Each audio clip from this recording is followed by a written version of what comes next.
Alors, bonjour à tous, bienvenue à ce nouveau mercredi de CY pour tout ce qui est travail social. Je laisserai la parole dans quelques minutes à ma collègue. Juste en amont, en attendant, je vais lancer vite fait un petit sondage pour voir qui vous êtes aujourd'hui. Donc, n'hésitez pas à cocher si vous êtes en seconde, première, terminale, enseignant, parent et le département d'où vous venez. Donc, ce qui nous permettra un petit peu de voir quel public nous avons aujourd'hui. Juste pour info, les caméras et les micros sont coupés, hein. Donc, si vous avez des questions, n'hésitez pas à les poser directement dans le chat, hein. Et moi, je me permettrai de les relayer directement à ma collègue en temps voulu. Donc, n'hésitez pas, un tout type de question, vous la posez dans le chat et on y répondra sans problème. Alors, pour l'instant, ça se remplit, ce qui est logique. On a des secondes, des premières, des terminales. Vous avez raison, hein, il n'est jamais trop tard si c'est pour des compléments d'information. Et puis, un petit peu tous les départements, 95, 78, c'est parfait. Alors, je vais laisser encore un petit peu de temps et puis on va pouvoir clôturer ce petit sondage. Voilà, parfait. Et du coup, je vais laisser la parole à ma collègue qui va pouvoir vous parler de tout ce qui est social. Merci, Marie-Noël, à toi. Je vais peut-être, en même temps que je vais partager mon écran, hein, commencer par me présenter. Non, je ne vais pas partager mon écran parce que sinon vous n'allez plus me voir et ce n'est pas très sympa. Je suis Marie-Noël Desœuvres, donc moi je suis chargée de mission, notamment sur les questions de développement et de promotion des métiers et des formations à l'EPSS, donc École pratique de service social. Alors, allez, quelques mots sur le PSS, mais quelques mots, je vous rassure, je vais être très brève là-dessus. On est une école plus que centenaire.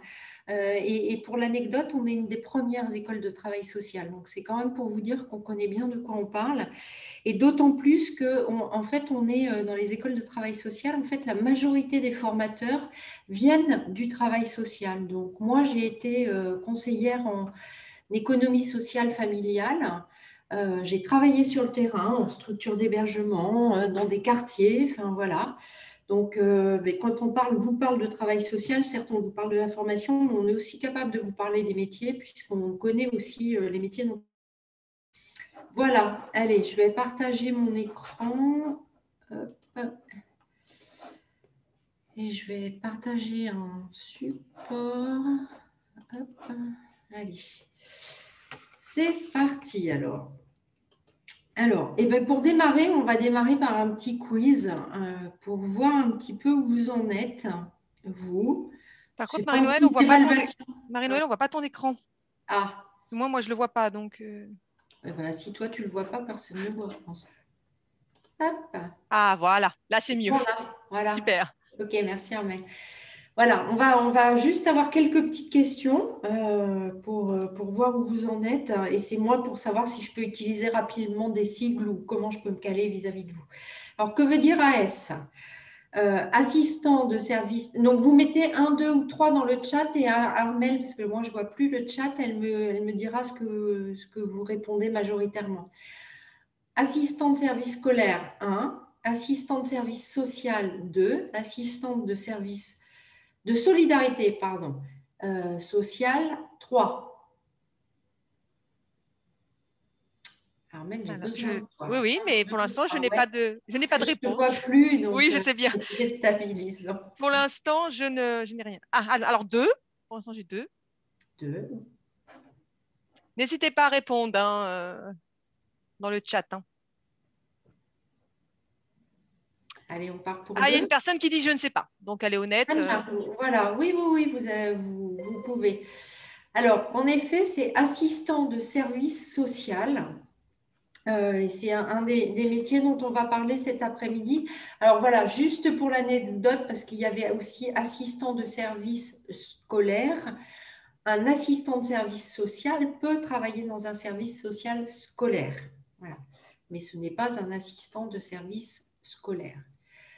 EJE, éducateur de jeunes enfants et entraîneur de jeunes enfants. Pardon. 1 ou 2. Alors, il faut répondre dans le chat à ces demandes-là. Alors, j'ai le 1 pour l'instant. 1. Parfait. Donc, AS, assistant de service social, EJE, éducateur de jeunes enfants, ES maintenant. 1, éducateur scolaire, 2, éducateur spécial, 3, éducateur spécialisé. 1, 2 ou 3 dans le chat. Alors, j'ai du 2, j'ai du 3. Et j'ai encore du 3. Ah, alors on va prendre le 3. Éducateur spécialisé. Donc, AS, assistante sociale. EJE, on parle comme ça, hein, assistant social. On ne dit pas, nous, dans le secteur assistant de service social. Assistant social, EJE, éducateur de jeunes enfants. ES, éducateur spécialisé. Et le dernier, CESF, conseiller en éducation spécialisée et familiale ou conseiller, j'ai oublié de mettre 1 et 2 là, mais 1, conseiller en éducation spécialisée et familiale, 2, conseiller en économie sociale et familiale. Et j'ai une faute en plus. Alors, 1 ou 2? Alors, 1 ou 2, ouais. Alors, attends. J'attends, mais ça m'a pas l'air Ouais, d'être ouais. pas l'air d'être facile, donc sûrement que Non, mais je c'est vrai que c'est le métier moins connu. Et moins Hmm. non... Ben, voilà, j'en Alors, suis j'ai une. du 1. C'est beaucoup du 1. Moins J'ai que du nombreux. 1. Voilà. Alors, c'est conseiller en économie sociale familiale. Vous allez voir, l'économie sociale familiale, en fait, c'est tout ce qui a trait à la vie quotidienne. L'électricité, la consommation d'électricité, les économies d'énergie, l'habitat, le budget, la consommation, la santé. Enfin, c'est vraiment tout ce qui a trait à la vie quotidienne. Voilà. Alors, j'ai un petit souci a priori avec mon support, mais c'est pas grave, on va faire autrement. À votre avis, on est sur des formations qui se déroulent 1 en 2 ans, 2 en 3 ans.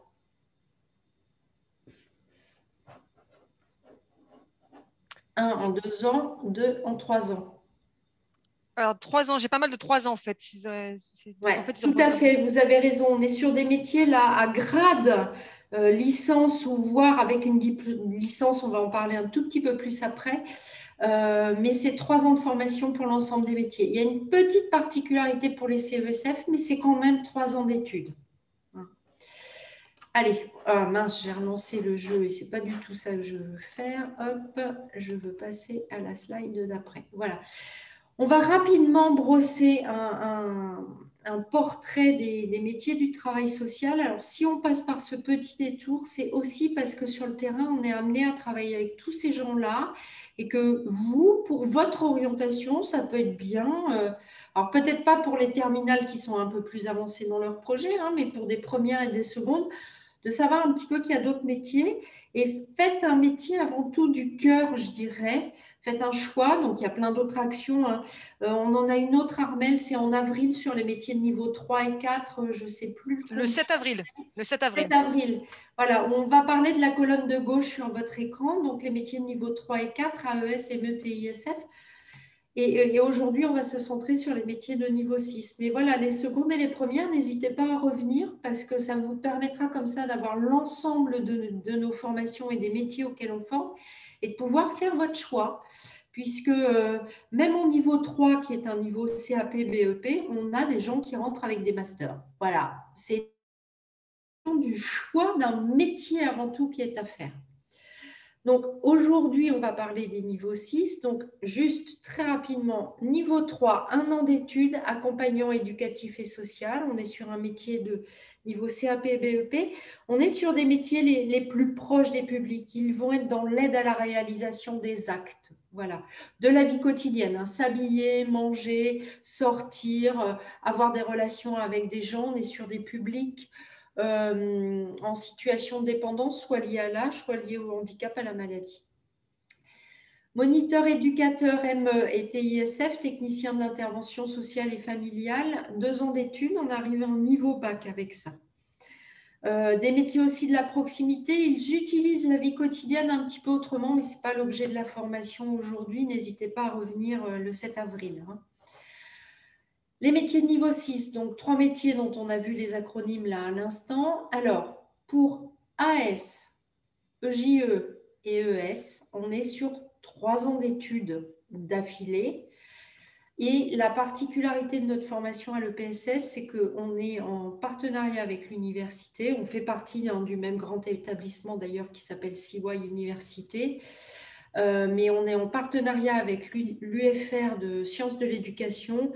Et vous avez 3 ans de formation sans formation supplémentaire. Vous avez un double diplôme à la fin avec un DE et une licence en sciences de l'éducation. Bon, il n'y a peut-être pas d'heures de cours en plus, mais il y a quand même quelques certifications en plus pour être très honnête avec vous. Il faut quand même l'anticiper et le prévoir. Vous pouvez valider votre diplôme d'État sans valider la licence. La double obtention n'est pas obligatoire. On les a appelés des métiers relationnels et de partenariat parce que c'est des métiers qui sont un petit peu moins proches des publics que les 3 premiers métiers dont je vous ai parlé, qu'on a appelés les métiers de proximité, parce que c'est des métiers où il y a beaucoup d'écrits professionnels, où il y a de la coordination d'activités, de parcours, il y a du travail de partenariat, des projets à construire, etc. Donc des métiers où bien sûr il y a du lien avec les personnes accompagnées, mais pas que. Il y a aussi de l'écrit, du partenariat, de la coordination. Voilà, c'est important de le savoir. N'hésitez pas à écrire dans le chat vos questions au fur et à mesure si vous en avez, parce que moi je sais de quoi je parle, mais des fois on est un peu dans notre univers et on est peut-être plus très clair. Donc aucune question n'est stupide, n'hésitez surtout pas. La façon dont je vais rentrer là dans les formations et les métiers, c'est en fait, j'ai choisi de vous parler de chaque métier à partir d'une structure où la personne elle peut travailler, où le professionnel peut travailler, de vous parler en quelques mots de ce service et après de vous dire ce que le professionnel fait dans ce service et après on fera un lien avec en formation. Ça sert. Essayez de faire des liens, parce que ça, c'est l'exercice le plus difficile qui soit, à mon sens. Alors, un service social départemental, en fait, donc ça relève du conseil départemental. On est au niveau département, hein, commune, département, région. Donc là, on est à l'échelon du département, donc du 95, du 78, etc. Et c'est un service social qui est implanté dans toutes les villes. Et en fait, tous les habitants qui rencontrent à un moment donné de leur vie une difficulté sociale, socio-économique, de problèmes d'accès aux droits, de je ne sais pas, je dois faire valoir mes droits à la retraite, mais je suis complètement perdue, je ne sais pas quoi faire, pas comment faire, pas où aller, etc. C'est le service social où on peut aller pour chercher de l'info. Alors, c'est un service social où on va réorienter quelqu'un qui va pour ses droits à la retraite. On va par exemple lui donner l'adresse de la caisse de retraite. Mais ça, c'est facile. Mais c'est aussi un service où on va recevoir, et c'est là où les assistants de service social vont intervenir, les AS, où on va recevoir du public qui risque une expulsion pour impayé de loyer. On a beaucoup parlé là, avec l'actualité des problèmes de violence conjugale, de violence intrafamiliale dans les familles, les problèmes de séparation et des questions de logement. Voilà, si je suis en difficulté, que je n'ai plus dans mon entourage de quoi trouver des ressources pour savoir quoi faire et comment faire, je vais au service social, où je serai accompagnée dans un temps plus ou moins long selon mes capacités, je dirais, d'autonomie en fait. Si je suis capable de réaliser seule des démarches ou si j'ai vraiment besoin d'un accompagnement social. Voilà pour la présentation d'un service social départemental. Alors, qu'est-ce que fait l'AS dans tout ça ? Vous avez vu la personne qui va venir pour faire valoir ses droits à la retraite parce qu'elle ne sait pas que faire et pas où aller, peut-être que l'accueil va répondre. Voilà. Mais l'AS, c'est un travailleur social. Lui, il va accompagner les personnes, leurs projets, retour à l'emploi, accès à un logement, maintien dans un logement, accompagner une séparation de couple, etc. Il va accompagner la personne à un moment T de sa vie dans son projet ou ses projets, et il va le faire surtout en lien avec d'autres professionnels.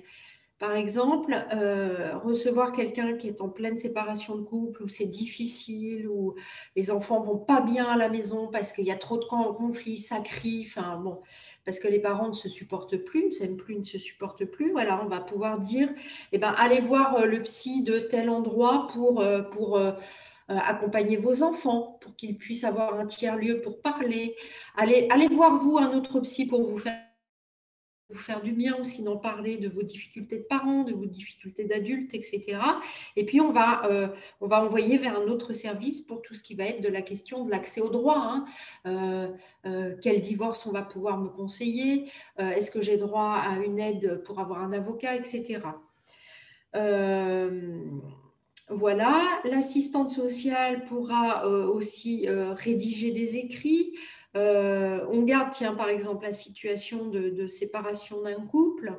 Le couple se sépare et allez, je me sépare, j'ai 2 enfants et j'ai pas de boulot, j'ai un problème de ressources, j'ai plus grand-chose dans mon frigo parce que monsieur est parti hier parce qu'on s'est disputé. Voilà, ben, l'assistance sociale pourra débloquer des fonds d'urgence pour que j'aille faire des courses, m'orienter vers une structure pour faire des courses à bas prix, ça s'appelle les épiceries sociales. Enfin, voilà. Donc, il aura un écrit à rédiger pour m'orienter vers une épicerie sociale. Marie-Noël est en train de se séparer, ça se passe pas bien, monsieur est parti avec la carte bleue, etc. Elle est sans ressources. Là, je vous le fais en langage parlé, hein, évidemment, qu'en formation, vous apprendrez à rédiger professionnellement tout ça. Donc, évidemment que pour m'orienter, vous m'avez écouté, vous avez analysé ma situation et vous avez évalué mes besoins, hein, notamment par rapport à l'alimentation. On a parlé du partenariat du réseau, hein, vous m'envoyez vers la Maison des droits, vous m'envoyez vers un psy pour moi, vers un psy pour les enfants. Le projet, bah voilà, c'est m'accompagner dans ma séparation et un retour ou l'accès à l'emploi. Et on vient de parler des écrits professionnels. L'assistant social, mais vous allez voir comme tous les autres travailleurs sociaux, c'est plus ou moins vrai après selon les cultures métiers, mais voilà, est amené à travailler en individuel et en collectif. En individuel, c'est l'accompagnement dont on vient parler, hein, et en collectif, ça va être alors, la séparation de couple. Là, j'ai un petit peu de mal avec cet exemple-là, mais voilà, on est sur un quartier où on a une problématique qu'on repère comme étant récurrente d'impayé de loyer. Et on se dit que, tiens, ce serait bien de faire une information collective sur la question de qu'est-ce que c'est qu'être locataire, quels sont les droits et devoirs des locataires et quels sont les risques à ne pas payer son loyer. Hein, c'est notamment une procédure d'expulsion et qu'on ait des enfants, qu'on soit vieux, qu'on soit handicapé. Alors, les personnes âgées, il y a quelques exceptions, mais on peut tous être expulsés si on ne paie pas notre loyer. Ben voilà, je crois que j'ai brossé là tous les mots que j'ai mis sur le PowerPoint à travers mon exemple. J'ai une question, Marie-Noël. Oui, Mais peut-être tu vas y répondre après, je ne sais pas. Avec quel bac nous pouvons plus facilement rentrer dans ces filières? alors, tous les bacs. Il n'y a pas de spécialité nécessaire pour rentrer en formation. On a des bacs généraux, on a des bacs ST2S, on a des bacs... Alors les ST2S, ils ont un petit peu d'avantage parce qu'ils ont quelques notions quand même quand ils arrivent dans nos formations sur la précarité, etc. Et on a des bacs pro. Voilà. Et du coup, j'en profite comme il y a des secondes qui vont devoir choisir leur spécialité là, à la fin de l'année. Pareil, il n'y a pas de spécialité obligatoire. Il y a quelques spécialités, je dirais, qu'on pourrait vous préconiser, mais quand on dit préconiser, c'est en rien une obligation, d'accord? Ça va être des choses qui ont trait à la philo, aux sciences économiques, parce qu'en fait, c'est des matières qui vous obligent à poser des faits et à les mettre en débat, à les discuter, à réfléchir. Et ça, c'est des compétences importantes, des qualités, des compétences importantes pour nous que vous serez amené à développer en cours de formation. Voilà. Et puis, là, j'étais un peu sur les choix un peu de cœur et de raison. On peut dire qu'il y a d'autres spécialités qui sont intéressantes pour les travailleurs sociaux. C'est tout ce qui va avoir trait un peu à l'art, au théâtre, au manuel, parce que voyez, je vous ai parlé d'un atelier collectif là autour des impayés de loyer, mais on peut très bien imaginer un éducateur spécialisé, on va en parler après, mais qui travaille auprès de personnes en situation de handicap et pour revaloriser, ou un AS auprès de gens bénéficiaires du RSA, Revenu de Solidarité Active, hein, euh, donc des publics fragiles, hein, les uns par la précarité économique et sociale dans laquelle ils sont et les autres par le handicap. Donc problème d'image de soi, et il se trouve que c'est quelqu'un qui adore le théâtre, qui a fait une spécialité en théâtre dans son lycée, et qui va pouvoir, du coup, quelques années après, conduire un atelier théâtre pour travailler l'image de soi auprès des publics. Voilà, j'ai élargi un petit peu la question qui était posée, j'espère que je suis claire. Merci. Donc, 3 ans de formation pour AS, mais comme pour les autres, hein, on l'a dit. Ce que j'ai oublié de dire, c'est que toutes nos formations sont en alternance, sont dites en alternance, c'est-à-dire qu'on fait formation à l'école, formation sur le terrain, terrain de stage, formation à l'école, formation sur un autre terrain de stage. Et les 3 ans sont dans cette alternance-là.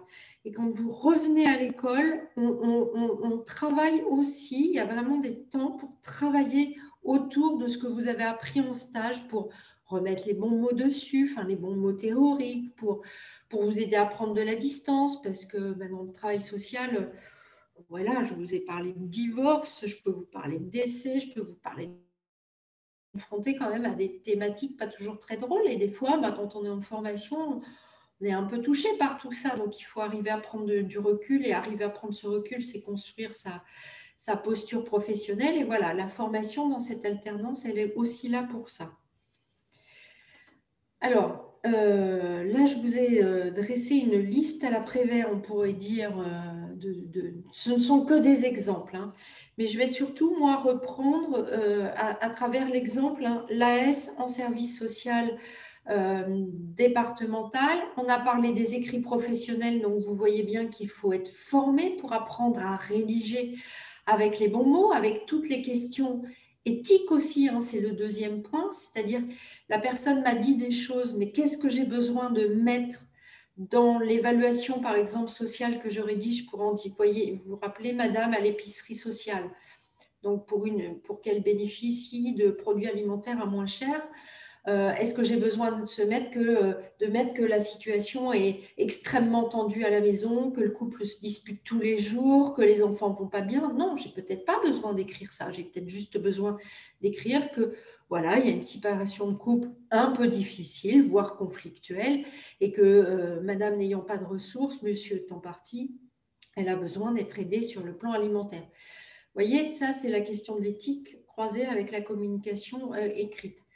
On a besoin de comprendre aussi les publics et leurs problématiques. J'ai parlé de handicap tout à l'heure, par exemple. Faire avec un handicap, je ne sais pas si on peut l'accepter ou alors accepter un handicap. Vous voyez bien que c'est tout un parcours. Quand on annonce aux gens qu'il y a un handicap, que ce soit des parents d'enfants ou un adulte à qui on annonce qu'il y a un handicap, c'est tout un parcours, hein. Il faut faire le deuil de l'enfant idéal ou de sa vie d'avant quand on est adulte. Et du coup, tout ça, c'est apprendre qu'est-ce que le handicap, les différents types de handicap, et puis comment les gens se situent par rapport au handicap. Pour la maladie, c'est pareil. Question de l'accès aux droits, je vous ai dit, on envoie madame à la Maison des droits de la justice pour tout ce qui va être des différentes situations de divorce, de quels sont ses droits à une aide juridictionnelle, par exemple, hein. Voilà, je ne prends que quelques exemples, hein, parmi tout ce que je vous ai écrit. Et après, l'idée, c'est de passer à un autre métier, sauf si vous avez des questions sur l'AS. Alors, sur le site internet de l'EPSS, je vous mettrai l'adresse à la fin dans le chat. Et n'oubliez pas de me relancer si j'oublie. Vous avez des fiches métiers, vous avez toute une présentation à nos métiers, de nos formations, beaucoup plus détaillée que ce que je ne fais là. Et vous aurez, par exemple, plein d'autres lieux où l'AS peut travailler. On passe au métier suivant. Alors, conseil familial. Maintenant, on y viendra après sur la formation. Alors là, je l'ai mis, j'ai pris un comme exemple. Alors, ouais, je dis beaucoup la conseillère, l'assistante sociale. Je suis navrée s'il y a quelques jeunes hommes qui se promènent là parmi les auditeurs, mais en fait, ce sont des métiers extrêmement féminins. Il y en a un, Marie-Noël. Il y en a un. Voilà, voilà. Alors, bienvenue, on sera ravis de vous accueillir parce qu'on manque d'hommes dans notre secteur, parce que je pense que beaucoup de garçons, au moment de l'orientation, ou même d'hommes adultes, hein, se disent que dès qu'on est sur des métiers du travail social, des métiers du soin, hein, c'est la même chose pour les métiers d'infirmiers, de soignants, etc., c'est des métiers qui sont faits pour les femmes. Or, non, il y a des hommes dans nos métiers, ils ne sont pas nombreux et il faut venir renforcer les effectifs masculins. Tout simplement parce que dans les équipes, ça équilibre aussi les choses et ça évite l'entre-femmes quand même. Voilà, on a besoin de croiser les regards sur les situations. Alors, donc, je vais essayer de me surveiller, hein, mais je ne garantis rien. Donc, le CESF, là, l'exemple que j'ai pris, c'est dans un SAVS. Alors, un SAVS, on est dans le secteur du handicap, là. J'ai oublié de vous dire tout à l'heure, le service social départemental, on est dans le secteur de l'insertion. Le SAVS, on est dans le secteur du handicap, on est auprès d'un public adulte. Et en fait, c'est un service d'accompagnement à la vie sociale. En fait, c'est un service qui accueille des adultes en situation de handicap, mais qui ont leur propre logement, mais qui ont besoin d'un accompagnement pour rester dans un logement dit ordinaire, entre guillemets, parce que ça peut être des gens qui n'ont pas conscience de leur voisinage et où les voisins ne vont pas être contents, ils vont régulièrement appeler les travailleurs sociaux et c'est tout un apprentissage que pour certains, hein, certaines des personnes accompagnées va être à faire que d'apprendre à prendre conscience qu'il y a un environnement autour de nous, en immeuble par exemple, et qu'il faut faire attention à ses voisins et ne pas se les mettre à dos, c'est préférable. Ça va être des gens qu'on va accompagner aussi sur le plan du budget, etc. Et l'idée, c'est vraiment de les maintenir dans leur logement et d'éviter l'institution, hein, d'éviter la structure d'hébergement spécialisée en matière de handicap. Vraiment, c'est des services qui ont quelques années maintenant, mais qui ne sont pas si vieux que ça, et la démarche est vraiment extrêmement intéressante. Voilà, alors, bien entendu que dans ce service, et le CESF particulièrement, va accompagner un projet des gens, donc ça va être de rester dans son logement, donc j'ai parlé des voisins, j'ai parlé de l'environnement, mais ça va être aussi d'entretenir son logement, hein. Le CESF pourra donner des entretien de logement, en matière d'économie d'énergie, j'en ai parlé un petit peu tout à l'heure, en matière de gestion de budget, c'est vraiment tout ça les domaines d'expertise du CESF. Il pourra accompagner aussi le projet professionnel, par exemple, hein, alors soit le maintien dans un emploi, soit un changement d'emploi pour un emploi adapté, soit l'accès à un emploi, hein, et à un emploi adapté, puisqu'on est dans le secteur du handicap. Et pour accompagner le projet de la personne, hein, vous voyez, on retrouve les mêmes mots, écouter les personnes. Alors, ça peut sembler simple, hein, écouter, mais c'est vraiment tout un apprentissage que d'apprendre à écouter. Et tout à l'heure, je vous ai dit que j'étais CESF au départ. J'ai appris à écouter. Je peux vous dire que je ne sais pas toujours bien écouter. Quand même quelque chose de complexe. Que de réellement écouter l'autre et de ne pas se projeter dans l'autre, hein, consciemment ou pas. Donc, évaluer, analyser, on en a parlé tout à l'heure. Partenariat réseau, ça c'est la même chose, hein. C'est un travailleur social, quel qu'il soit, ne peut pas travailler seul. Les écrits professionnels, le CESF en rédige aussi, hein. Ça peut être d'accompagner une personne en situation de handicap vers une structure adaptée. Je vais vous épargner trop de noms et trop de sigles, hein. Dans un emploi, mais dans des structures protégées, hein, c'est ce qu'on appelle le milieu protégé, et où il y aura besoin de faire une présentation, hein, de la personne, de son parcours, de sa situation administrative, de son projet professionnel pour qu'elle puisse intégrer la structure. On peut imaginer dans un SAVS, si par exemple plusieurs personnes cherchent un emploi en même temps, un atelier CV par exemple, un CV lettre de motivation, apprendre à faire des CV, des lettres de motivation, ça c'est la question de l'accompagnement collectif. Voilà, je crois que j'ai brossé tous les mots là du PowerPoint. Ouais, partenariat réseau dans le SAVS, juste pour vous donner quelques exemples, hein, ça va être la question du maintien des droits en situation de handicap. Hein, ça, c'est avec les maisons départementales des personnes âgées. Donc, sur chaque département, on a une maison hein, comme ça où toutes les demandes d'allocation spécialisées autour du handicap passent par cette structure. Donc, ça va être d'aider les gens aussi à faire leur dossier, de ne pas rater les échéances pour se retrouver sans droit, parce que comme les DPH ont beaucoup de retard, si on est sans droit, c'est la catastrophe. Ça peut être d'orienter vers la caisse d'allocation familiale, par exemple, pour une aide au logement, si la personne vient d'accéder à son logement. Enfin voilà, il y a moult et un partenaires vers lesquels on peut orienter. Vous avez vu la manière dont j'ai parlé du CESF, la vie quotidienne, la question du logement, du budget, de la santé. J'en ai pas parlé, mais ça peut être cette question-là. J'ai parlé de quoi? Logement, santé, budget. J'en ai pas parlé. Ça ne veut pas dire qu'elle ne le fait pas. Hein. Si elle reçoit une personne qui a des questions là-dessus, évidemment qu'elle va tenter de répondre. Mais il pourra orienter vers le CESF parce que c'est vraiment le domaine d'expertise du CESF. Alors, je vous ai dit tout à l'heure que le CESF, il passait par une formation un petit peu spécifique. C'est-à-dire que c'est une formation en fait qui est en 2 temps, contrairement aux autres formations. C'est une formation où vous avez déjà un BTS en ESF, en économie sociale et familiale. Et après, vous avez un an pour avoir un diplôme d'état de travailleur social. Hein. Alors, à l'EPSS, nous ne faisons que ce qu'on appelle, nous, dans notre jargon de CESF, que la 3e année, donc un an de formation avec 4 mois de stage. Donc, je ne vais pas vous parler du BTS parce qu'on ne le fait pas, mais en fait, le BTS, c'est le moment où vous apprenez toutes les connaissances techniques et les dispositifs, les grandes lois. Les grandes lois sont reprises en 3e année, mais pour être approfondies. Mais vous apprenez notamment toutes les connaissances techniques. Un budget, c'est quoi? C'est des charges fixes, c'est des charges variables. C'est quoi des charges fixes? C'est quoi des charges variables?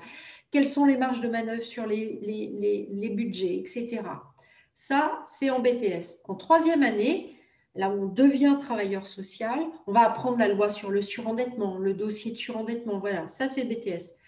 En 3e année, on va apprendre que, par exemple, ça ne sert à rien de dire à quelqu'un qui fume ou qui boit d'arrêter pour réduire les charges variables, parce que ça, ce n'est pas dans les charges fixes, mais en fait, pour la personne, c'est une charge fixe. Elle est dépendante avant tout. Et ça veut dire qu'on ne peut pas lui dire que pour réduire son budget, le plus simple, c'est vous arrêtez de fumer ou de boire. Non. Une dépendance, c'est une dépendance, ça se traite en tant que tel, et c'est ça que vous allez apprendre en 3e année. Comment on va en parler avec la personne déjà. Tabac, c'est un petit peu plus facile. Il y a le mois sans tabac, etc. L'alcool, c'est beaucoup plus compliqué. C'est comment on va en reparler parce que la personne, elle va vous dire non, mais moi, je ne bois pas. Non, c'est pas vrai. Enfin, comment on va en reparler, comment on va accompagner la personne dans cette prise de conscience qu'il y a un problème de ce côté-là. Voilà. Et puis, comment après, on va orienter aussi, parce que ça, ce n'est pas notre travail que d'accompagner l'arrêt d'une addiction, quelle qu'elle soit, hein, demeurant. Du coup, je ne vous ai pas affiché ce qu'on va apprendre. Donc, voilà, on va apprendre en 3e année, du coup, je ne l'ai pas écrit là, hein, tout ce qui va être de l'ordre des problématiques sociales. Vraiment, on va aller construire ça. Hein. On va aller apprendre ça. Et puis, vous allez apprendre à le mettre au travail. Hein. L'argent, la consommation, comment on habite un logement, voilà. Vous aurez appris des choses techniques en BTS en 3e année où on le met au travail autrement.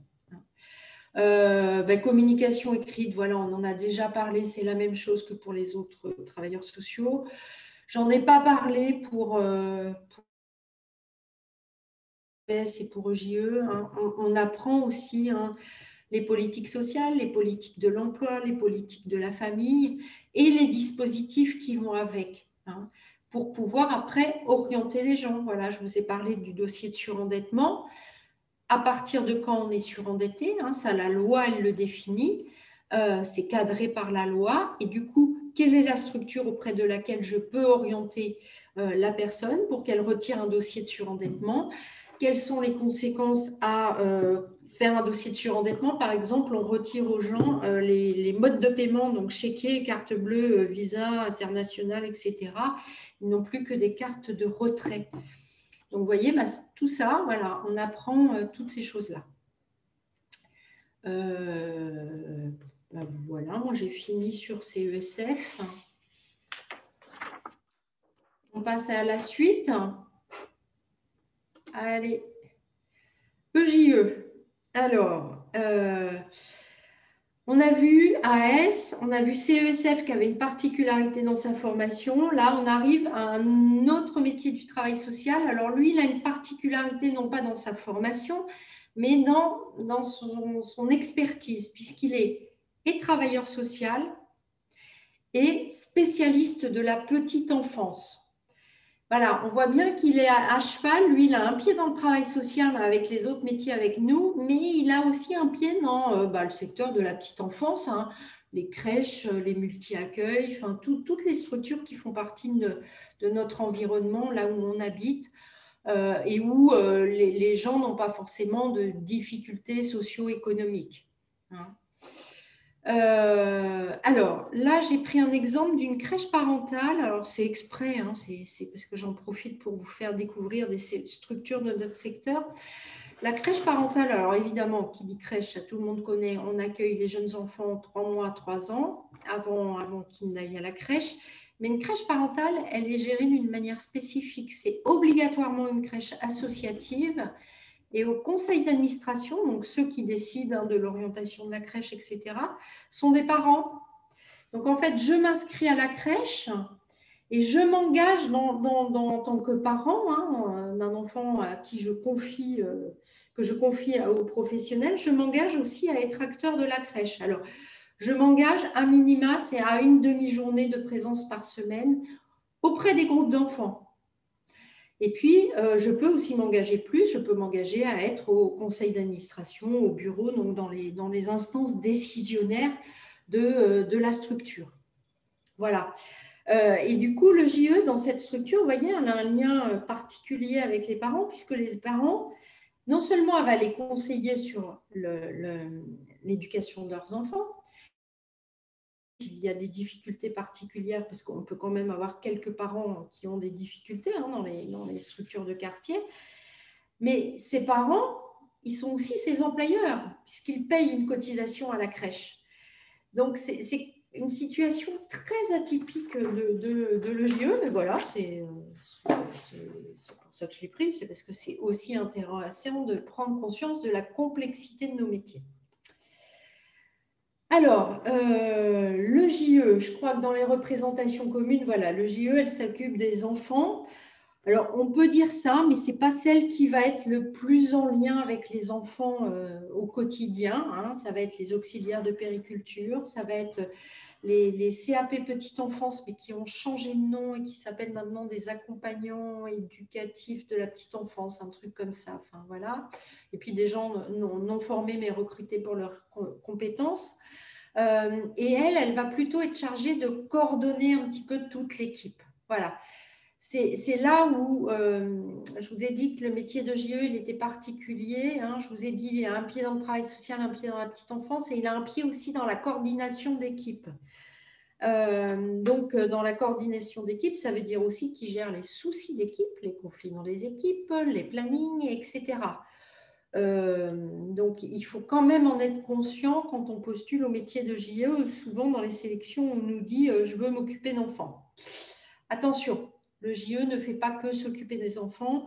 Elle va y participer, hein, mais ça ne va pas forcément être… Enfin, même bien souvent, ce n'est pas l'essentiel de son temps. Hein. Elle va être, par contre, elle, souvent en charge du projet pédagogique. Hein. Je travaille là dans ma crèche parentale, quel va être le projet pédagogique de l'année? Par exemple, autour de l'eau. On va aller à l'aquarium avec les grands. On va découvrir l'eau avec des jeux d'eau là pour les tout petits. Enfin, il y aura tout un travail autour de l'eau pendant l'année. Et ça, c'est elle qui va être capable capable et qui va le faire, de construire le projet pédagogique. Donc, on le construit avec les équipes qui ne sont pas toujours d'accord avec nous. mais qui des fois sont d'accord aussi avec nous. On va être chargé de suivre sa mise en œuvre pendant l'année, de l'évaluer. On est à la fin du premier trimestre. Est-ce que les objectifs qui ont été définis ont été atteints? Est-ce qu'il faut les réajuster pour la suite de l'année, etc. C'est elle qui en sera responsable. Évidemment, comme c'est un travailleur social, eh bien, oui, écoutez, évaluer, analyser la situation des parents. Hein. Vous vous rappelez la mère, là, au début de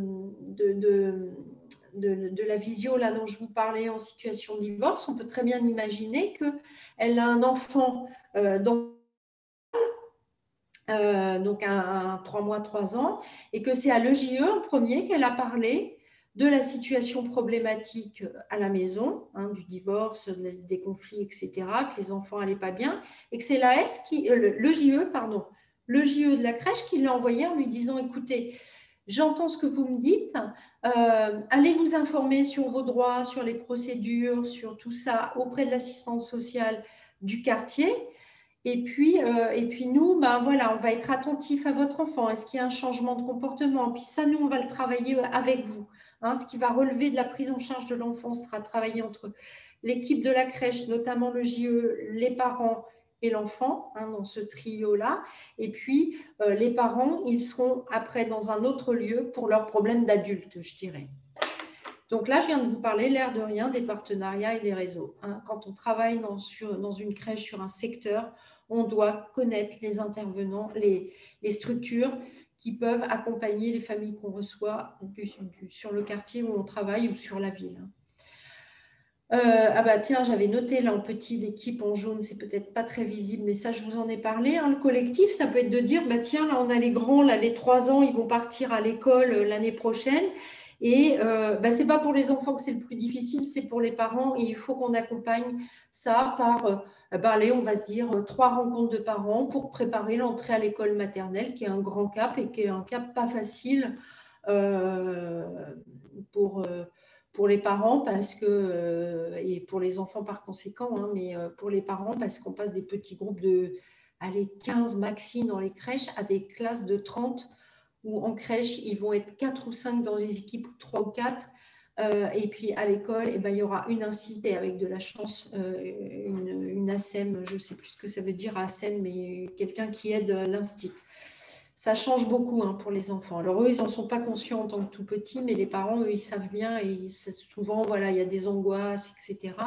Donc on peut très bien monter un atelier d'accompagnement des parents à l'entrée à l'école maternelle des enfants. Ben, les écrits professionnels, voilà, comme tout travailleur social, hein, le JE est amené à rédiger des écrits. Ben, l'écriture du projet pédagogique, par exemple. Il va falloir écrire ce projet pour le soumettre à la direction et avoir l'accord de la direction pour le mettre au travail. Voilà. Alors, 3 ans de formation, 15 mois de stage, hein, répartis sur les 3 ans de formation. Alors, qu'est-ce qu'on va apprendre en formation de JE? Vous voyez que c'est un peu logique. À chaque fois où je vous parle du métier, après, on retrouve ce qu'on apprend. Enfin, voilà, on va apprendre le développement de l'enfant, hein, son développement psychomoteur, à quel âge ça marche un enfant, à quel âge on peut arrêter les biberons, toutes ces choses-là. Hein. Ce ne sont que des repères. Hein. Quand on dit qu'un enfant, ça marche à 1 an, ce n'est qu'un repère. Certains, c'est 18 mois, d'autres, c'est un peu avant. Enfin, voilà. Mais en tous les cas, le JE, elle a des repères et elle est capable de dire qu'un enfant qui ne marche pas… Je ne suis pas EJE, hein, moi, vous avez compris au départ. Je ne suis pas formée, donc je vous donne des exemples qui… Voilà, je ne suis pas EJE au départ. Une EJE, elle va être capable d'évaluer, par exemple, qu'un enfant qui ne marche pas à 18 mois, mais peut-être même pas à 4 pattes, j'ai quand même quelques repères que la vie m'a donnés. Pas de 4 pattes, pas de début de position debout en se tenant à un meuble, etc. Voilà, à 18 mois, peut-être avant. Hein, c'est là où je ne suis pas EJE quand même. Ce n'est pas normal et qu'il y a peut-être un souci dans le développement psychomoteur. Partenariat, elle va être capable d'orienter les parents. Elle va être capable d'en parler. Alors, c'est compliqué hein, quand on aborde ça avec les parents parce que dire à un parent que son enfant a peut-être un retard de développement psychomoteur, voilà, c'est des moments difficiles hein, où souvent le parent va commencer à nier, va commencer à dire non, non, mais il fait d'autres choses et ça, etc., etc. Parce que c'est très compliqué hein, pour un parent d'entendre que son enfant a peut-être soit une difficulté temporaire, hein, ça peut être vraiment un problème physique, mais qui est réparable entre guillemets, hein, je sais pas, des problèmes de tendons, de muscles qu'on peut réparer et c'est tout, orthopédique, je dirais un peu plus, soit ça peut être un handicap, hein, et vous voyez bien que ça peut être compliqué. On commence en général la crèche par parler des questions de séparation aussi, par exemple. Hein. C'est le passage à la crèche, c'est souvent le premier moment où les parents se séparent de leur enfant et c'est pas toujours une étape facile, ça non plus. Parler de socialisation, hein, quelles sont les étapes de développement d'un enfant dans sa relation à l'adulte, dans sa relation aux autres enfants, au groupe d'enfants. On va faire quoi? Ben oui, vous allez parler de coordination d'équipe, hein, puisqu'on a vu que c'était une des fonctions de l'EJE. On va parler des différentes structures, enfin des différents espaces qui composent une structure d'accueil du jeune enfant. On va parler des espaces de repos. Évidemment que là, on est soumis à des lois aussi, mais comment ça s'organise pour que ça ait du sens pédagogiquement parlant, hein, les espaces de repos, les espaces de repas, les espaces d'activité, etc. Enfin, voilà, on met tout ça au travail pendant la formation. Je passe à la suite. Allez, dernier métier. L'ES, l'éducateur spécialisé. Alors, cet éducateur spécialisé, là, il travaille en centre maternel. Alors, un centre maternel, c'est une structure associative, parfois qui relève du département, mais plus souvent associative. Et c'est un lieu d'accueil avec hébergement. Non, pas des jeunes, mais souvent ce sont des jeunes mères, mais ce sont pour des mères avec de jeunes enfants, ça c'est sûr, ou enceintes. C'est jusqu'aux 3 ans de l'enfant. Alors, quand je dis jeune mère, c'est parce que dans la réalité, aujourd'hui, en centre maternel, on a beaucoup, beaucoup, beaucoup de jeunes mères. Une des évolutions des centres maternels, c'est aussi de relever désormais de ce qu'on appelle la protection de l'enfance. C'est-à-dire qu'on va avoir un public de jeunes mères qui n'arrivent pas, alors qui, bien entendu, si on est sur une structure d'hébergement, n'ont pas de logement, ou viennent de se faire mettre à la porte par leur famille ou par leur conjoint. Hein, c'est des situations qui arrivent. Mais c'est aussi des jeunes mères qui n'ont pas les ressources pour éduquer leur enfant et pour accompagner leur enfant à grandir. Donc souvent, on a affaire à un public ce sont des jeunes mères qui sont elles-mêmes en difficulté. Alors, problème de qualification, problème d'accès à l'emploi, on a parlé de l'absence de logement, enfin on a un cumul là, de difficultés et en tous les cas l'idée c'est de les mettre dans ces structures surtout pour protéger l'enfant, donner des repères à l'enfant et apprendre à la mère à donner ces repères à l'enfant, à l'éduquer seule, parce que l'idée c'est quand même d'en sortir et surtout d'éviter le placement de l'enfant. Donc, le placement d'un jeune enfant dans une structure où là, il est coupé de sa mère, enfin, c'est plus sa mère en tous les cas qui le prend en charge au quotidien. Donc, vous voyez bien que c'est quand même d'éviter une situation qui est comment dire, qui est à éviter tout simplement pour le bon développement hein, de l'enfant. Voilà, je vous ai expliqué ce que c'est qu'un centre maternel. Alors, l'éducateur dans tout ça, il va accompagner, hein, je vous ai parlé du public, pas de qualification, donc il va être dans l'accompagnement hein, d'un projet professionnel. C'est par exemple, je veux devenir aide-soignante. Est-ce que j'ai le niveau requis pour présenter le concours? Est-ce que j'ai besoin de passer une prépa? Comment je prépare mon concours? Est-ce que la durée de la formation, comment je vais vivre pendant ce temps-là? Avec quoi? Est-ce que mon enfant, il aura 3 ans et qu'auquel cas, j'ai pas, ça dépasse la durée d'hébergement du centre maternel, auquel cas, je ne pourrai pas avoir peut-être accès à un logement autonome, mais il faudra que je passe par une autre structure du travail social comme un CHRS, centre d'hébergement et de réinsertion sociale. Voilà, l'éducateur, il va travailler tout le projet hein, de ces jeunes mères. Le projet donc accès à la formation, accès au logement, accès à l'emploi, pardon, accès au logement. Ça va vraiment être tout ça. Et puis, il va travailler aussi tout ce qui est parentalité, c'est-à-dire, c'est quoi être mère, hein? Souvent en grande difficulté elle-même, c'est que bien souvent, si elle n'arrive pas à donner des repères éducatifs à leur enfant, c'est qu'elles ne les ont pas eus ou que ces repères ont été bancals et ne sont pas cohérents, hein. C'est par exemple des jeunes mères qui passent leur temps à crier sur les enfants. Elles n'ont pas, elles, le sentiment de crier sur leur enfant, le sentiment de parler, mais parce qu'elles ont été élevées par des parents qui leur criaient dessus en permanence. Quand je vous parle de ça, c'est que c'est vraiment, moi, des situations que j'ai vues, quoi. C'est comme si là, je faisais la vision en criant en permanence, en étant agitée en permanence, en vous donnant des injonctions, enfin, et ça, c'est en permanence. C'est, je prends là des situations que moi j'ai pu voir, hein, c'est une mère où l'enfant fait une petite bêtise, mais pas grand-chose. Enfin, par exemple, il me dit pas bonjour quand il rentre dans mon bureau. Et là, elle lui hurle dessus tout de suite en lui disant, mais enfin, on dit bonjour, et puis d'ailleurs, j'en ai marre de toi, je vais te tuer, quoi. Enfin, non, on se calme, il n'a juste pas dit bonjour. Et peut-être qu'on est sur des moins de 3 ans, il est en train d'apprendre à dire bonjour. Et c'est pas facile, tous ces apprentissages, hein. Voilà, où il a oublié ce jour-là. Et ça, même nous, des fois, on rentre dans un bureau d'une collègue, on oublie de dire bonjour parce qu'on a une préoccupation en tête. Voilà, bon. Donc, ça va être tous ces repères autour de la parentalité. Souvent, dans les centres maternels, on a des crèches. Donc, on peut avoir des OJE. Et l'éduc et le JE, ils vont travailler ensemble. Le JE, elle va être experte, hein, de la petite enfance, je vous le rappelle. Donc, elle va être, elle, capable de dire si, par exemple, l'enfant à qui on crie tous les jours dessus, tout le temps, il est en train de développer des symptômes qui font dire qu'il n'est pas bien du tout, qu'il ne va pas bien et qu'il faut s'alerter et faire un point sur la situation. Voilà. Il peut y avoir des CESF qui vont travailler le budget et l'accès au logement, très vie quotidienne, l'organisation du logement, etc. et préparer la sortie, mais sur le point de vue du logement et du budget, par exemple. Hein, voilà. Travail d'équipe, partenariat, réseau, ça peut être avec une CESF qui est à l'extérieur de la structure, hein, pas forcément à l'intérieur, qu'on travaille cette sortie-là du logement.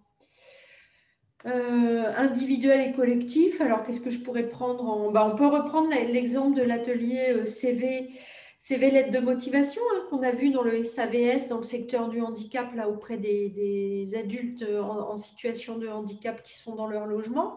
On peut très bien imaginer le même projet, hein, dans un centre maternel où un certain nombre de jeunes femmes seraient en train de rechercher un travail. Il faut apprendre à faire son CV, sa lettre de motivation, par exemple. Ça peut être l'éduc qui peut proposer des sorties qu'on appelle les sorties parents-enfants, hein, c'est-à-dire qu'on va, je sais pas moi, à la Cité des Enfants, tiens, dans le 19e, un lieu assez magique pour les jeunes enfants où il y a plein d'activités, etc. Mais c'est une sortie parents-enfants, donc l'idée c'est de voir et de mettre au travail la relation parents-enfants par la sortie. Les travailleurs sociaux, quand ils font des sorties, c'est pas sortir pour sortir, hein. Il y a toujours un objectif socio-éducatif derrière, hein. Donc là, sur la Cité des enfants, certes, les parents ont l'impression qu'ils vont sortir, avoir un temps avec les enfants.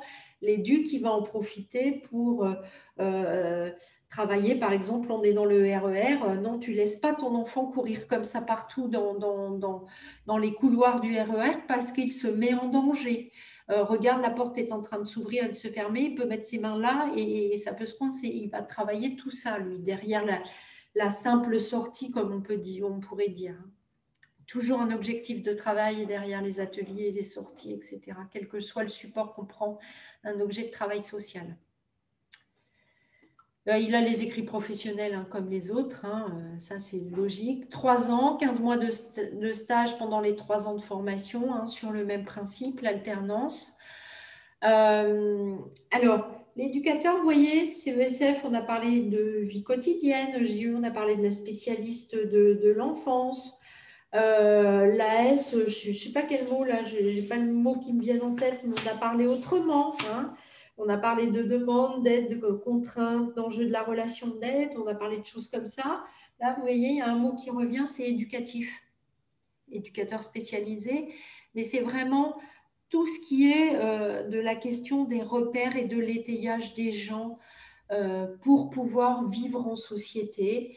On peut imaginer un atelier dans un centre maternel où voilà, il y a un conflit, les jeunes mères sont en train de s'insulter, etc. Non, c'est pas comme ça qu'on vit dans un collectif quand on est adulte. Quand on est adulte et qu'il y a un désaccord, un, on essaie de se parler, de s'écouter, et deux, si on n'y arrive pas, on peut faire appel à un tiers. Donc là, par exemple, ça peut être l'éduc sur un atelier CV de modification, de CV, une lettre de motivation comme on a parlé. On a un problème d'occupation d'un ordinateur, on trouve que l'autre, elle utilise trop longtemps l'ordinateur et on a besoin, c'est pas la peine de se disputer. On peut se parler, on peut se déterminer un temps, enfin, il y a des règles qui sont à construire pour que ça se passe bien. Voilà, l'éduc, ça va vraiment, c'est qu'un exemple, ce que je vous dis, mais ces objets de travail, ça, lui. Voilà. Marie-Noël, j'ai deux petites questions, si Oui, tu veux. Alors, j'en ai une, c'est est-ce qu'il y a une spécialisation pour s'occuper des enfants spécialisés en voulant faire AES? les enfants spécialisés, c'est quoi? Je t'avoue que je ne sais pas. Autour du handicap, peut-être? Sûrement, oui, je pense. Sinon, en attendant que la jeune fille précise, Ouais. j'en ai une autre. L'éducateur spécialisé peut travailler dans un centre où il y a les parents et d'autres, où on n'est qu'avec les enfants.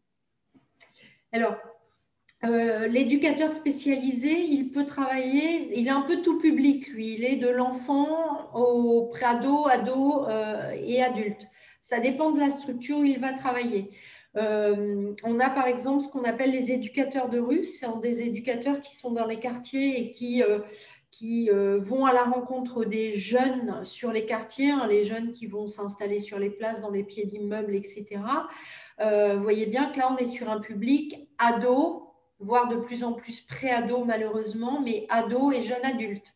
On peut avoir des éducateurs qui travaillent dans des centres d'hébergement et de réinsertion sociale pour un public d'hommes seuls, par exemple.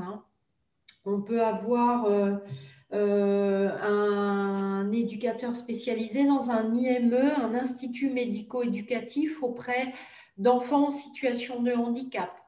Voilà. Après, il n'y a pas besoin de spécialité. La formation, elle vous forme à tous ces publics-là, puisqu'on est sur de la formation initiale.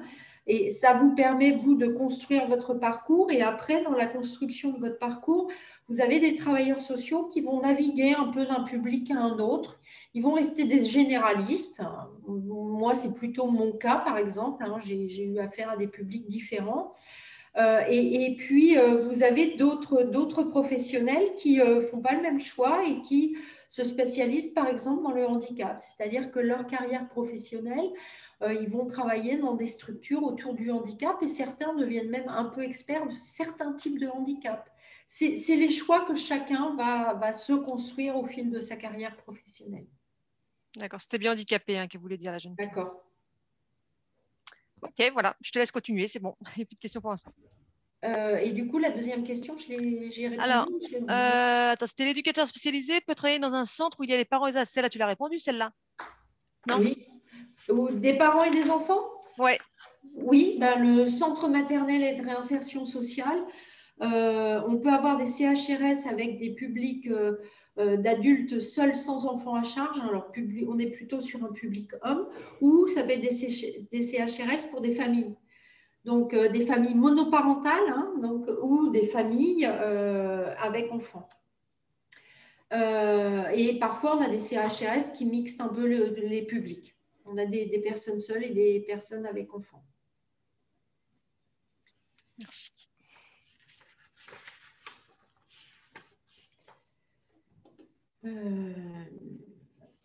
Est-ce que peut-être autre question sur Pour l'instant, j'en ai pas. Pour l'instant, non. les métiers? Ouais. Alors, pour devenir travailleur social, et là, je reprends le terme générique de travailleur social, c'est tout ce que je vais vous dire là, c'est valable pour tous les métiers du travail social. Je dirais que la première des choses, c'est surtout d'avoir envie d'aller rencontrer l'autre, d'avoir cet élan un peu vers l'autre, d'aller à la découverte de personnes qui sont obligatoirement différentes de nous, hein, parce que des histoires familiales différentes, des parcours de vie différents, des cultures différentes. Il faut avoir cet élan vers l'autre. Je crois que c'est vraiment la première des qualités. Après, toutes les autres qualités, elles ne sont pas... enfin, ça, ce n'est pas le travailleur social idéal. Enfin, ça n'existe pas. Hein, le travailleur social parfait, il n'existe pas, celui qui pourrait cumuler toutes ces qualités. Donc, faites un petit peu votre marché, vous, avec ce que vous êtes, pour vous dire, là, nous, on a mis en exergue les plus importantes des qualités, mais il y en a d'autres, hein, évidemment. Pour nous, ça nous semble les plus importantes, mais ne visez pas à toutes les avoir, il faut en avoir quelques-unes seulement. Peut-être que j'insisterai quand même sur les capacités rédactionnelles, hein, pour des gens qui se destinent à un métier de niveau 6, qui est moins le cas pour les métiers de niveau 3 et 4. On a quand même parlé beaucoup d'écrits professionnels à rédiger, et en formation, vous avez un certain nombre de certifications avec des écrits aussi à rédiger. Et du coup, voilà, il faut avoir à l'entrée en formation une certaine aisance avec l'écrit, en tous les cas, que ce ne soit pas un énorme souci que de se mettre à l'écrit, quoi. Qu'est-ce que je peux... Je sais pas. En attendant, j'ai une question. Est-ce qu'il faut un très bon niveau au lycée pour faire ES? Je ne sais pas ce que c'est, moi, un très bon niveau. On ne rentre pas Sciences Po quand même, j'ai envie de dire. Voilà. Mais il faut obligatoirement avoir le bac. Et après, je dirais que plus votre niveau scolaire, mais pas que niveau scolaire. Parce que quand même, je crois que on a des gens qui arrivent, on va dire, hein, je reprends les termes des lycées, qui sont des élèves moyens. Allez, on va dire ça. Donc, on voit bien que c'est entre 10 et 12 de moyenne, un élève moyen. Mais c'est des gens qui vont être capables de se remettre en cause. C'est des gens qui vont être créatifs. Vous voyez, c'est des gens qui vont combiner d'autres qualités. Et du coup, le fait d'avoir un niveau scolaire moyen, ça va être compensé par des tas d'autres qualités qui du coup, vont faire que c'est tout à fait jouable. Excusez-moi, j'ai mon téléphone qui sonne, mais je l'éteins, j'ai oublié de l'éteindre.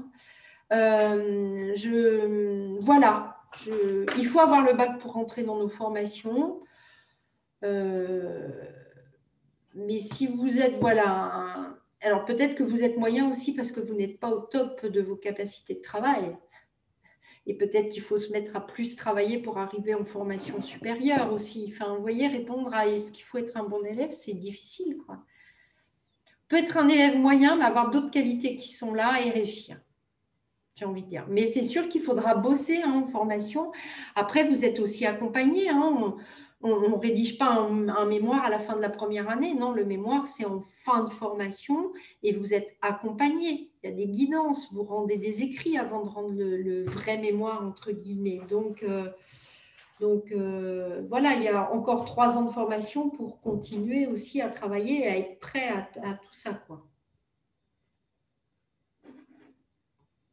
Je ne sais pas si j'ai bien répondu à la question. Si, je pense. C'est vrai qu'on ne peut pas juger d'un bon élève ou pas. Ça dépend de votre motivation et tu l'as très bien dit. Il faut être motivé et c'est tout ce qui compte. Hein. Du coup, quelles sont les qualités qui sont indispensables pour l'ES? Les mêmes que pour les autres travailleurs sociaux. C'est celles qui sont là. Hein. Alors, avant tout, le goût des autres. Et puis après, l'engagement peut-être. Si, j'en ai pas parlé, mais on est sur des métiers du travail social. On est sur des métiers où, comment dire, on va s'engager dans une relation avec un autre, on va s'engager, il va nous faire confiance à un moment donné, on va lui faire confiance aussi. Et puis, si je pars en vacances, voilà, je m'engage, non pas le suivre pendant mes vacances, mais je m'engage à faire en sorte que la personne, elle soit accompagnée par un autre travailleur social dans l'équipe. Elle vient à 16h30, la personne vient à 16h30 un vendredi soir. Elle vient de se faire expulser de son logement. Pas pouvoir rentrer tranquillement chez nous à 17h. Hein. On va rester avec son cadre parce que lui, on va tout de suite l'appeler en lui disant « J'ai un problème, il faut que tu restes ». Parce que là, il faut qu'on trouve une solution d'urgence. Mais vous voyez bien que c'est pas des robinets ou des dossiers administratifs qu'on gère derrière, c'est des personnes qui y a derrière toutes ces situations. Donc, on est sur des métiers de l'engagement aussi. Voilà, après, ouais, on peut ne pas être très patient, mais combiner de l'optimisme, vous voyez, donc vous voyez un petit peu avec qui vous êtes par rapport à tout ça, mais tout n'est pas obligatoire. Goût des autres, métier de langage. Remise en cause aussi, hein, comment j'accompagne la personne, est-ce que je ne me suis pas trompée, est-ce que là j'ai peut-être été un peu dure avec elle sur un entretien, il va peut-être falloir que je lui en reparle, j'ai peut-être pas été assez à son écoute.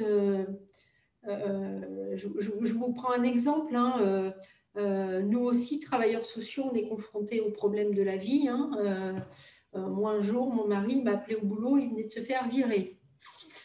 Autant vous dire que pour être capable d'écouter quand vous êtes en train de vous dire la catastrophe qui est en train de nous arriver, comment on va vivre, comment on va payer le loyer, etc. Vous voyez, c'est pas juste, tout ce qu'une personne peut vivre hein, quand elle se fait virer. Voilà, les 2-3 premiers jours, les gens, je ne les ai pas bien écoutés. Je n'étais pas capable parce que moi-même, trop en prise avec mes propres problèmes. Et comment je travaille dans ces conditions-là. J'avais la chance à ce moment-là d'être dans une équipe où j'ai pu être aidée par des collègues qui ont pris le relais sur des situations hein, d'accueil.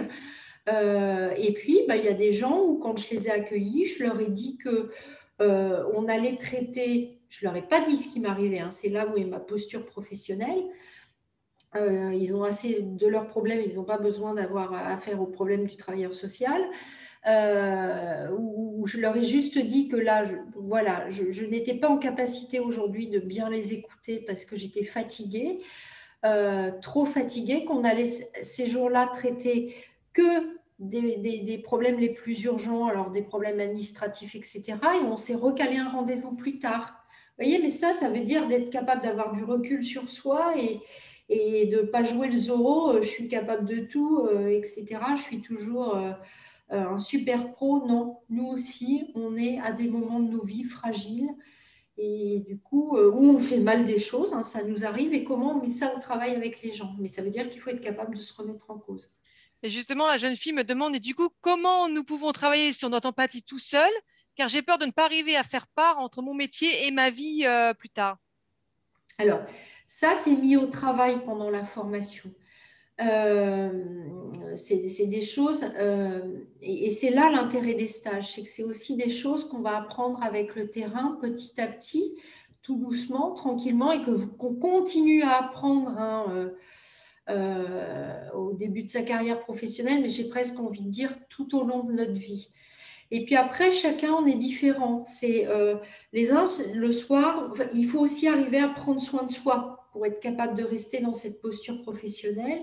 Ça va être de lire un bon roman policier, ça va être de regarder un navet à la télé, ça va être de prendre un bain, ça va être de jouer avec ses enfants quand on a des enfants, ça va être d'aller boire parce que la journée elle a été trop dure. Vous voyez, chacun, on est différent, on est dans des équipes différentes, donc on va développer chacun des petites choses comme ça pour prendre soin de nous. Et ça, je crois qu'en fait, il faut y être attentif parce qu'on n'est pas très bon quand même là-dessus.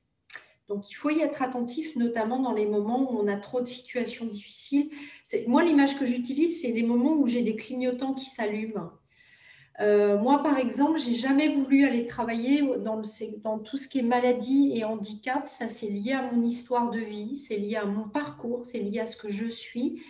Mais là aussi, j'ai déjà eu hein, des familles que j'accompagnais où il y avait des situations de maladie. C'est là où il y a des clignotants. Il faut que je sois au garde à vous, il faut que je fasse super gaffe parce que ça fait partie de moi. Et là, je sais que j'ai une sensibilité trop importante sur ces questions-là. Donc, c'est clignotant. Mais vous voyez, en même temps, c'est l'ouverture que je vais avoir vis-à-vis de l'autre qui va aussi pouvoir me dire… Je me rappelle, moi, d'une famille qui m'a dit, je ne comprends pas ce que vous êtes en train de me dire. Mais en fait, elle était en train de me dire que je déconnais, quoi, que j'étais plus à la bonne distance. Mais elle m'a aidé à me recaler. Donc, vous voyez, c'est tout ce qu'on apprend comme ça par l'expérience aussi, chacun avec nos parcours, en échangeant avec des collègues, alors avec certains collègues, hein, il ne s'agit pas non plus d'amener sa vie privée dans le service, mais il y a des collègues en qui on a confiance. Comme dans votre classe, vous avez confiance en des personnes et pas en d'autres. Enfin, vous êtes proche de certaines et pas d'autres, quoi. C'est la même chose dans les équipes. Voilà comment on va se faire entourer nous-mêmes dans nos entourages. Hein.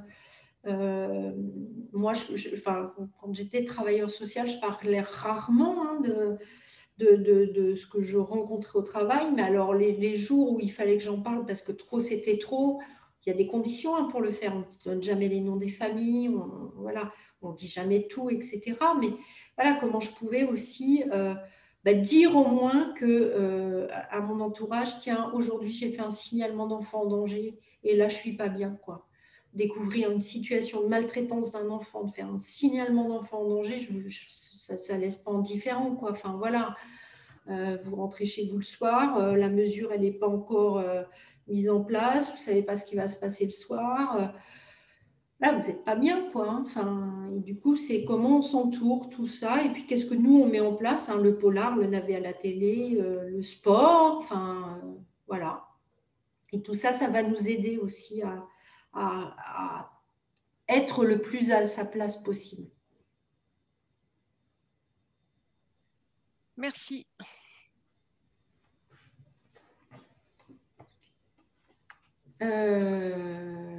Alors, donc, rentrer dans une école de travail social. Pour les terminales, donc vous avez déjà dû faire vos premiers… ah mince, comment ça s'appelle la première étape, Armelle?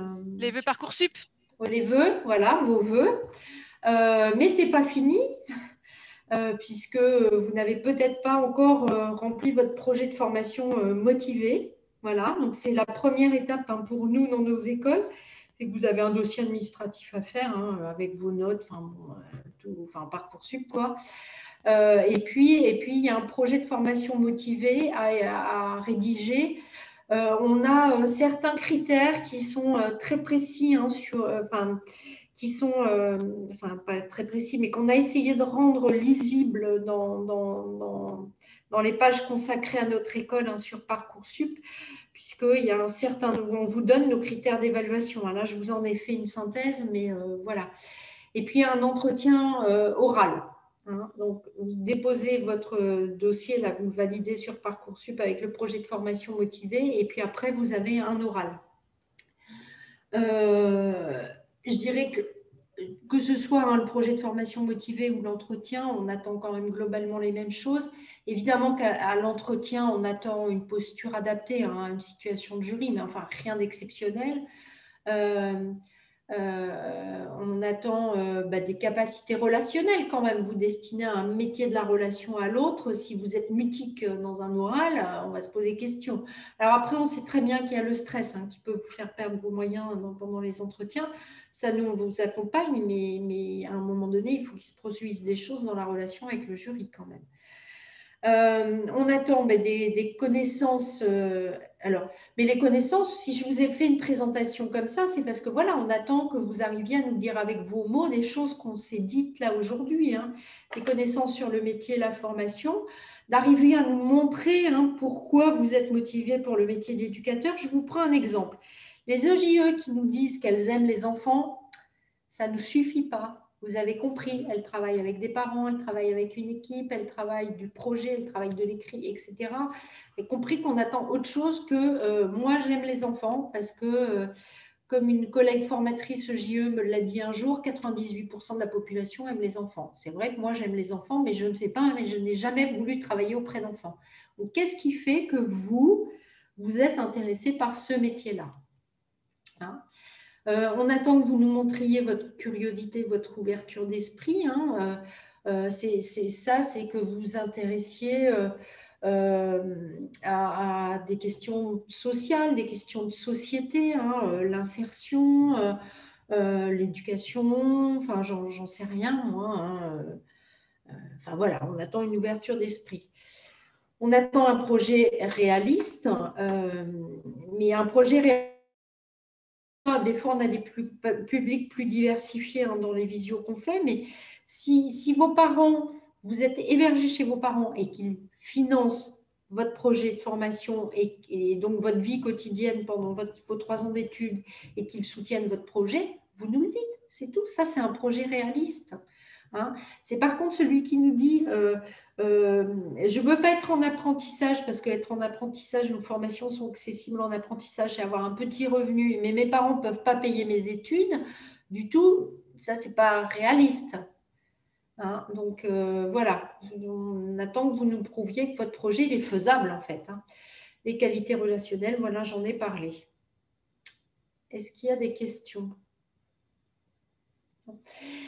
Ce que vous pouvez faire dans vos projets de formation motivés ou à l'oral, c'est, vous avez vu là les qualités qu'on a abordées, c'est si vous êtes dynamique, c'est dites-le nous, mais démontrez-le nous aussi. Alors, vous pouvez le démontrer à l'écrit ou le démontrer à l'oral, c'est comment vous êtes capable d'emmener un groupe dans votre promo sur un projet, un thème qui vous tient à cœur. Enfin, peu importe, hein, le support après que vous utilisez pour nous montrer.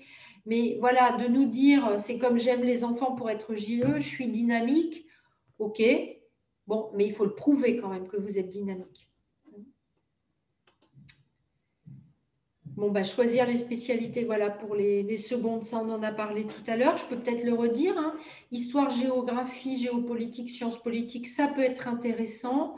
Sciences économiques et sociales, voilà, ça peut être intéressant. C'est pas une obligation, mais ça peut être intéressant parce que c'est des matières qui vous amènent à réfléchir à la société d'avant, d'aujourd'hui, les problématiques de société, etc. Et puis, vous voyez ce que je vous parlais tout à l'heure autour du théâtre, ben voilà, c'est dans la question des arts. Ah ben voilà, j'ai fait des petites animations que j'ai oubliées. J'ai une question, Marie-Noël. Il faut avoir des qualités rédactionnelles, mais nous passons en oral. Alors, comment le montrer? Et ben dans votre projet de formation motivé. Voilà. C'est-à-dire que là j'ai fait jury là, hier et bah, j'ai quelqu'un par exemple qui n'a pas du tout respecté la consigne puisque j'avais une lettre de motivation. Vous avez vu 10 000 caractères maximum, hein, ça fait un peu d'écriture à faire. J'avais donc on était sur des hors Parcoursup, hein, hier en jury, donc une adulte, hein, en reconversion professionnelle. On avait une lettre de projet de motivation de 2500 caractères à peu près.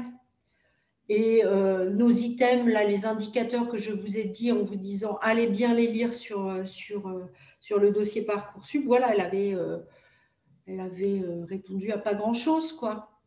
Donc, un, elle ne nous démontre pas ses capacités rédactionnelles. Deux, je passe sur les fautes, hein, que l'ordinateur, il souligne quand même. Surtout DS. Faut pas trop y passer non plus. Je veux dire, c'est très important l'orthographe, hein. C'est vrai que Ben ouais. c'est très embêtant, mais c'est pas propre à cette filière-là. C'est propre à toutes les, Ah s'il non, vous non, plaît, non. l'orthographe, c'est. Mais surtout quand on sait que c'est des fautes que l'ordinateur il vous signale, quoi. Enfin, alors, quand il y en a une ou deux, c'est pas grave, d'accord?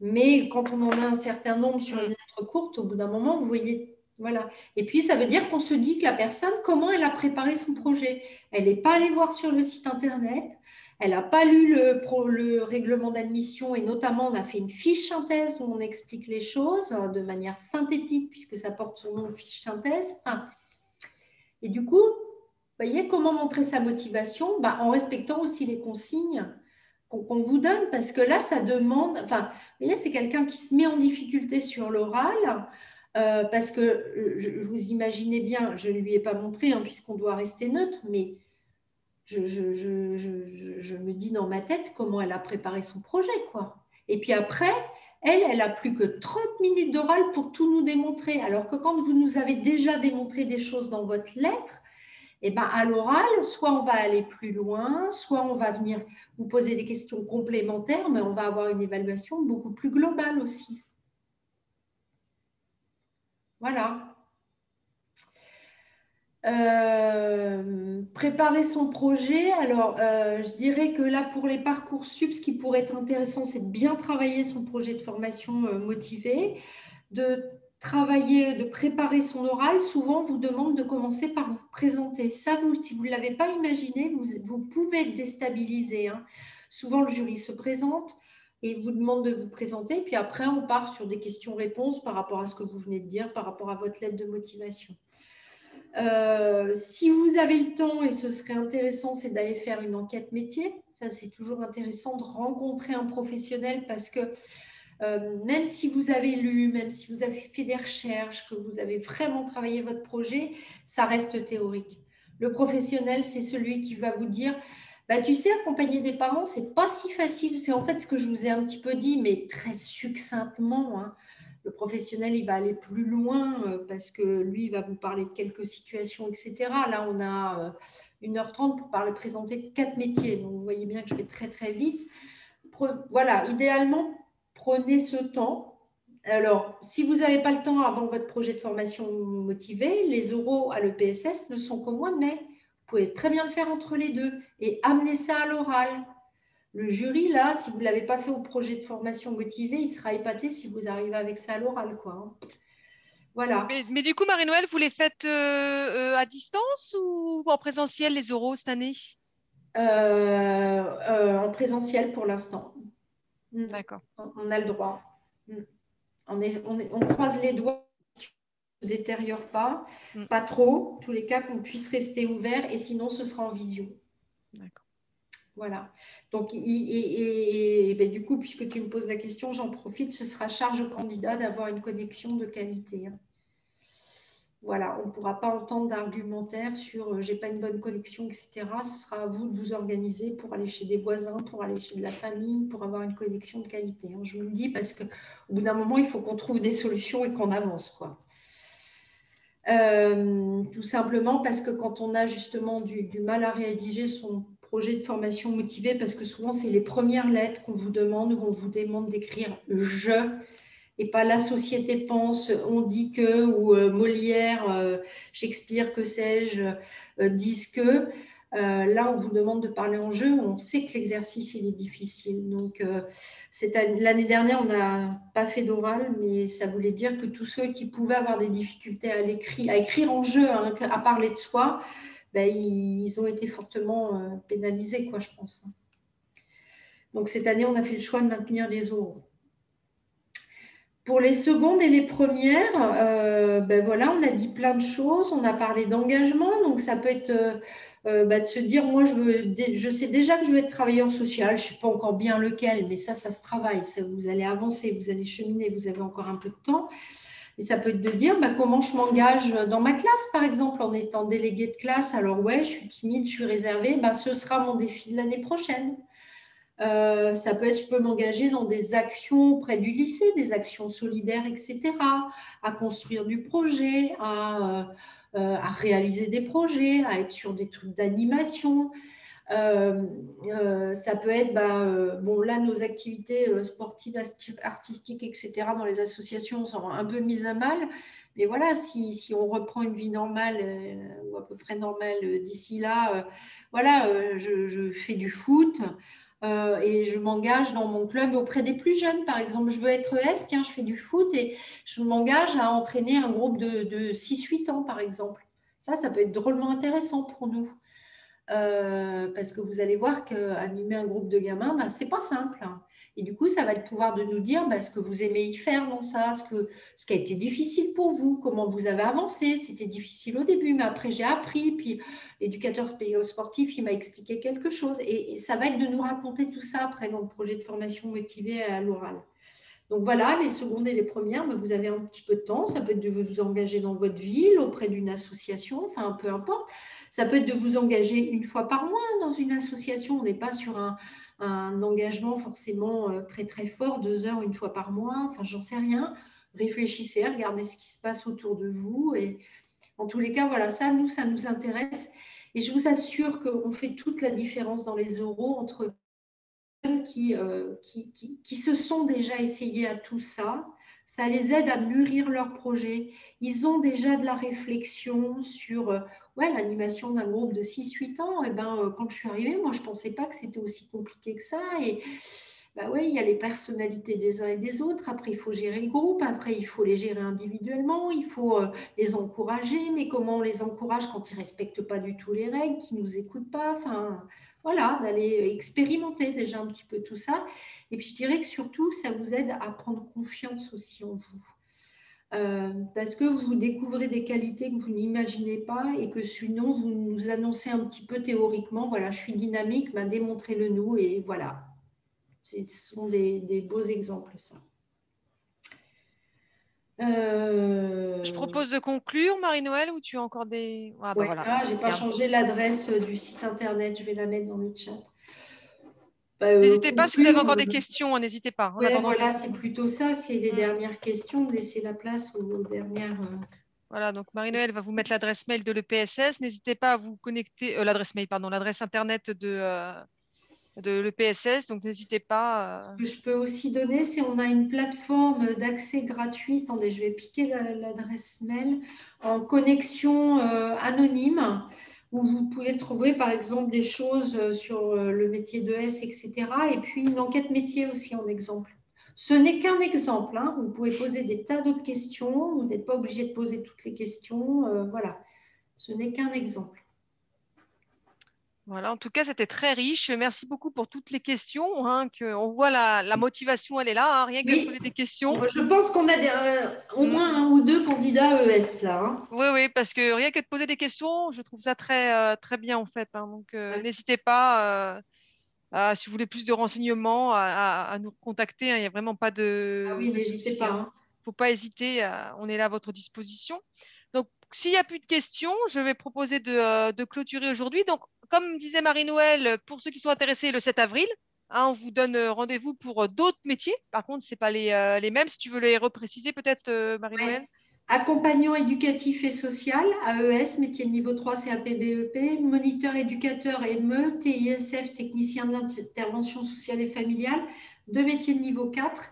Et puis, vous pouvez venir aussi, même si ce n'est pas un des métiers auxquels vous destinez, pour continuer à entendre parler du travail social.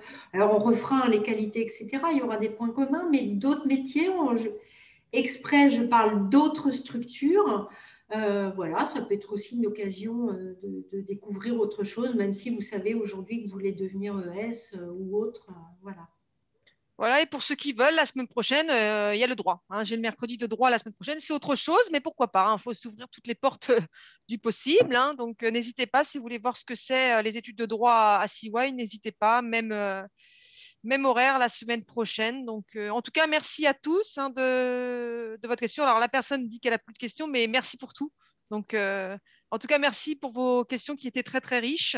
Mm. Et donc, du coup, je vous souhaite à tous une très bonne fin de journée.